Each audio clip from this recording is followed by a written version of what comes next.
Yo guys, so nakaluto na tayo. Pork binagoongan na may pritong talong. Yan ang ulam natin ngayon. Yan ang aming baby. Oh. Bagong gising ang aming baby. Say hi, tabi. Ayun oh. So nakaluto na tayo ng binagoongan na may talong at saka nilagang baboy. Para paggising ng ating mag-ina ay may pagkain na. So habang tulog pa sila, nag-iisip ako ng iba pang gagawin. Parang gusto ko nang i-pressure wash yung sasakyan kasi nagpapalit nga kami kahapon ng wheels doon sa aming Honda CR-V. Nung minsan ko pa kasi pinaplano bago pa kami lumipat dito from Abbotsford, may mga nakikita na ako na white na Honda CR-V. Parang nagagandahan ako kapag black yung wheels.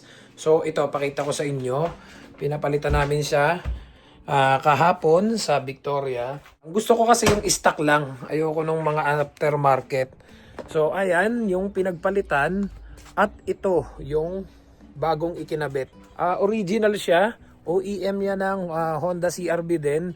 So ito yung ipinapalit ko. Kagaya dati nung nakuha ko tong Civic na yan, hindi talaga yan yung original niyan na wheels. Ang wheels niyan, ang kulay is halos ganito din ang kulay.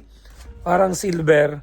So, ang ginawa ko, naghanap ako ng aftermarket wheels. So, yan yung ikinabit ko. Nabili ko lang dito sa marketplace. And ito, nakita ko nga dito sa Victoria na original siya. Ayan o.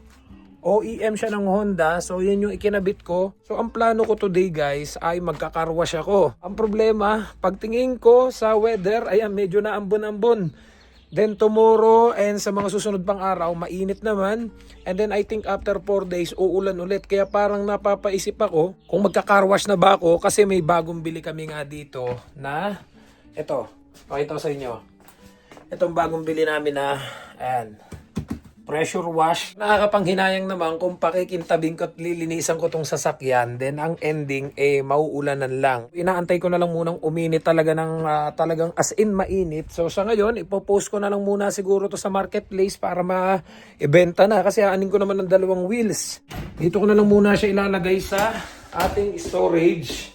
And baka mag-install na lang ako nitong mga doorknobs. Kasi yung mga doorknobs nga namin dito sa bahay, yun yung isang problema. Nangangalaglag na. So aayusin ko muna siguro yung mga doorknob. Kasi yung ibang doorknob dito, hindi na talaga naglalak. So ang ginawan ko, nilagyan ko na lang muna ng mga lock sa loob para kapag nasa loob ka ng kwarto is na isasara.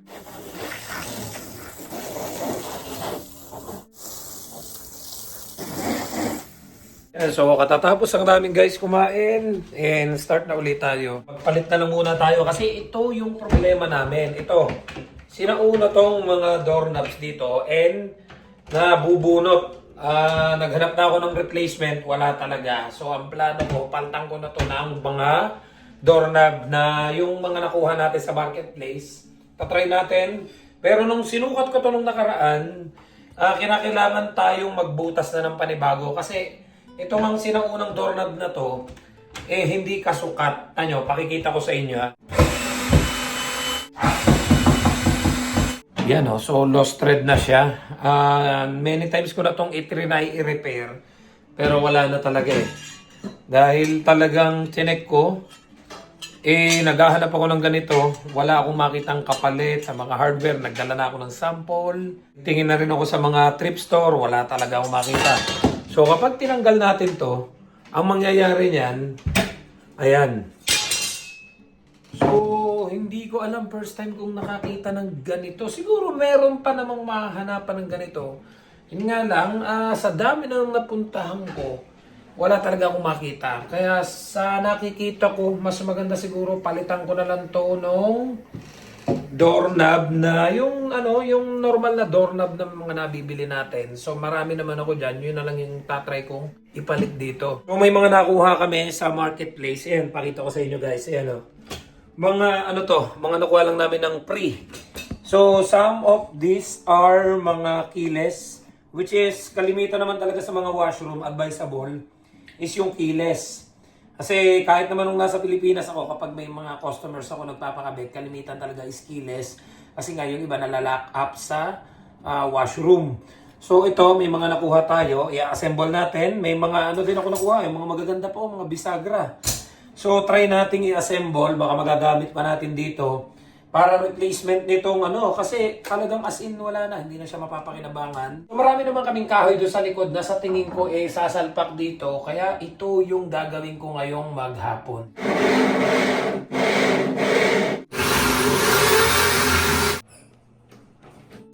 Okay na, so pipinturahan na lang natin to.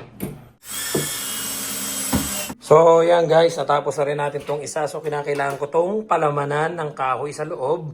Kasi yung pinagpalitan natin, ito, yung sinauna, which is, dala ko na to nung minsan, naghahanap ako sa mga hardware. Wala akong makitang pamalit. Dahil nga doon may katagalan na to at wala na silang masyadong lumalabas na ganito.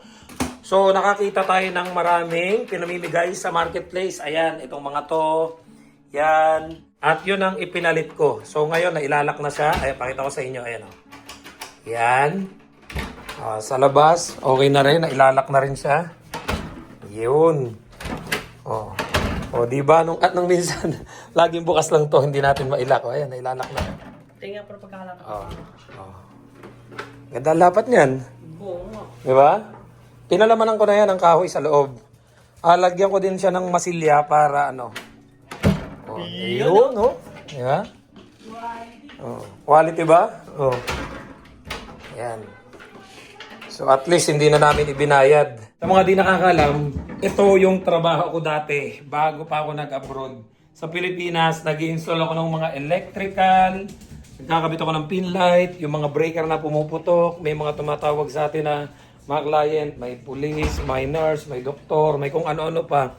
So pag may problema sila sa bahay, ako yung nag-aayos. Pag ayaw umilaw, kinakailangan paltan ng lighting fixtures, inililista ko kung ano yung mga kailangan and then bibili namin sa hardware which is double purpose. Kasi ako din yung dadat na nila sa hardware. Way back 2009, nagtrabaho tayo sa Ace Hardware. So pagpunta ng client natin, yung lahat ng inililista ko, bibili nila and ang kukunin nila yung product din na ini-endorse ko. Kasi dati tayong promodizer sa Ace Hardware.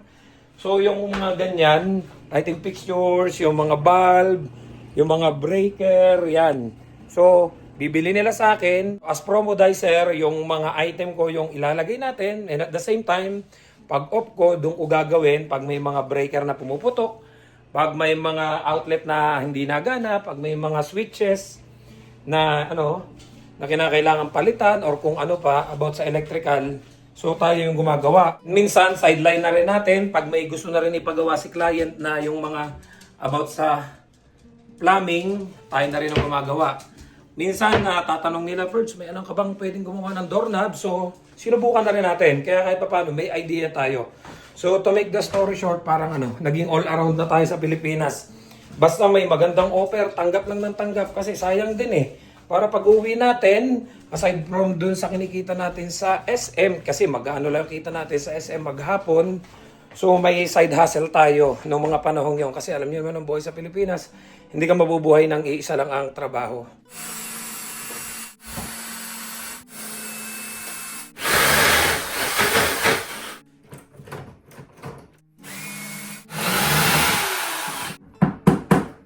So yung guys, naka dalawang doorknob na tayo. So papalamanan ko din to kasi ang laki din nung nawalang kahoy dito.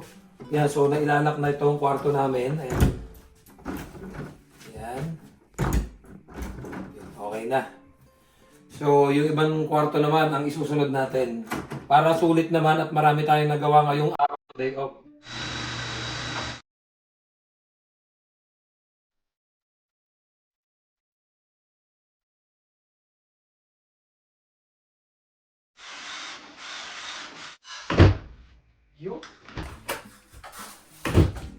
So yun nga guys, natapos din tayo ngayong maghapon. Puro palit doorknob, kabit ng deadbolt, doorknob kasi may nakakabit naman dito ng deadbolt nung dumating kami.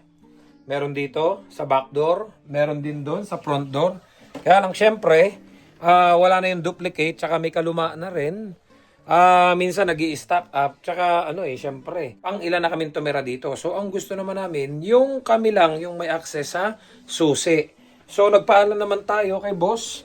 Sabi ko sa kanya, okay lang bang mag-renovate ako sa bahay? So hinayaan naman niya ako Kung ano daw gusto ko ikabit na ilaw, kung ano daw gusto kong palitan, it's up to me. Wala man daw problema.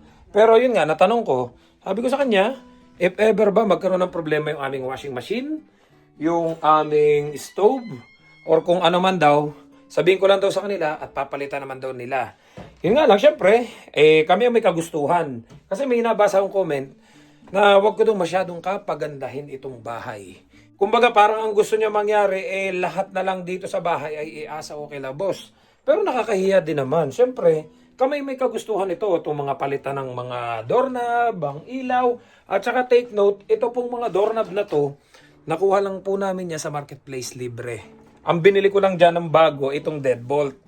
Siyempre, itong mga doorknob na to, yan, mga nakuha natin sa marketplace. Yan, marami pa ako nakuha sa marketplace.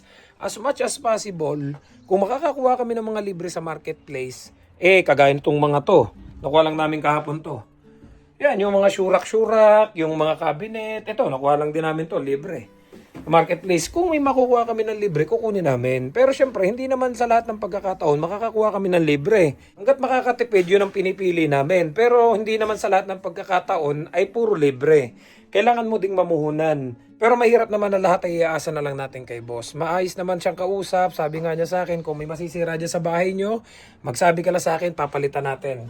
Mahirap naman pati lahat ng doorknob, siya pa ang pabibiling ko.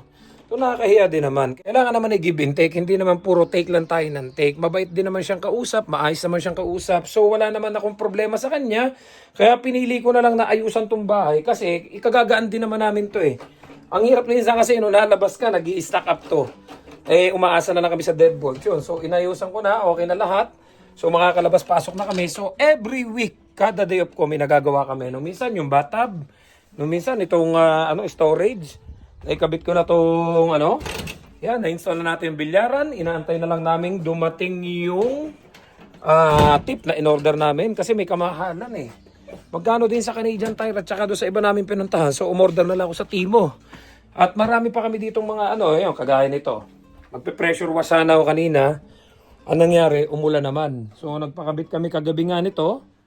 Itong black na Honda wheels na stock na yan. Ang plano ko, ikakarwash ko to para mabinyagan naman yung ating pressure wash na binili. Ang kaso nga, umulan. So tomorrow, first day ko na ulit ng duty. Pero sa totoo lang, parang ang bilis ng duty ko dito eh. Ayan kung napansin nyo, yung mga baka, ayun nga pala guys. Ayan pinakawalan. Ayan na dyan Nasa gitna sila ng field. Sa totoo lang, natatapos yung buong week ko na parang hindi ko naramdaman na nagtrabaho ko. Parang ang bilis ng mga pangyayari. At doon sa mga nagtatanong, may mga nababasa ko sa comment, kung may hiring pa daw ba kami dito. Ang masabi ko lang po, nung minsan ko pa sinagot yan, na isa lang po yung worker nilang kailangan. Pero nitong nakaraang week, nabanggit sa akin ni boss na nag-hired sila ng isa. Pero hindi siya as in full time dito sa farm. Ang mangyayari pala noon, tagapag-alaga siya nung mga anak nila boss. Pero tuturuan din naman siya na magpadede lang nung mga guya.